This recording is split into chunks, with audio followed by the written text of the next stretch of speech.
திருவாரூர் மற்றும் அதன் சுற்றுவட்டார பகுதிகளில் பெய்து வரும் கனமழை காரணமாக 3000 சம்பா தாளடி நெற்பயிர்கள் நீரில் மூழ்கி சேதமடைந்துள்ளன. இதுகுறித்து கூடுதல் தகவல்களை தருகிறார் செய்தியாளர் சசிகுமார்.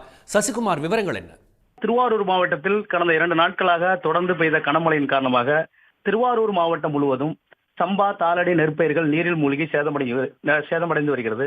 குறிப்பாக திருவாரூர் மாவட்டம் கோட்டூர் அருகே உள்ள காரியமங்கலம், சேந்தமங்கலம், அதே போல குளமாணிக்கம், ராமநாதபுரம், புழுதிக்குடி உள்ளிட்ட பல்வேறு கிராமங்களில் சம்பா தாளடி நெற்பயிர்கள் சுமார் 3000 ஏக்கர் பரப்பிலான நேரடி நெல் விதைப்பு பணி, அதே போல நடவு பணியெல்லாம் ஈடுபட்டிருந்தாங்க. இந்த தொடர்ந்து பெய்த கனமழையின் காரணமாக மழைநீரில் இந்த நெற்பயிர்கள் முழுவதும் குளம்போல் காட்சியளிக்கிறது. அது மட்டும் இல்லாம இந்த பாதிக்கப்பட்ட பயிர்களுக்கு வேளாண் துறை அதிகாரிகள் உரிய நடவடிக்கை எடுத்து பாதிக்கப்பட்ட நெற்பயிர்களுக்கு உரிய நிவாரணம் வழங்க வேண்டும் அப்படிங்கிற ஒரு கோரிக்கையை முன்வைக்கிறாங்க.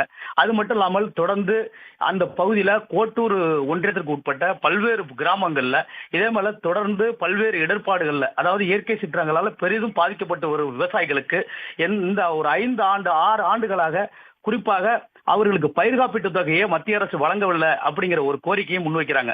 தொடர்ந்து மத்திய அரசு இவர்களுக்கு வழங்க வேண்டிய பயிர் காப்பீட்டு தொகையை இந்த ஆண்டு நாளும் வழங்கணும் அப்படிங்கிற ஒரு கோரிக்கையை முன்வைக்கிறாங்க.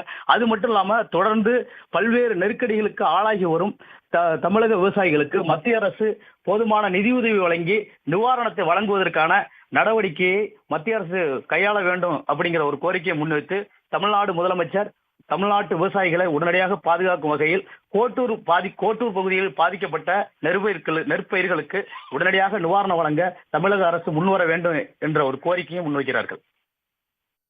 சசிகுமார், விவரங்களை பகிர்ந்தமைக்கு நன்றி. உடனுக்குடன் செய்திகளை தெரிந்து கொள்ள சன் நியூஸ் பெல் ஐகானை கிளிக் பண்ணுங்க.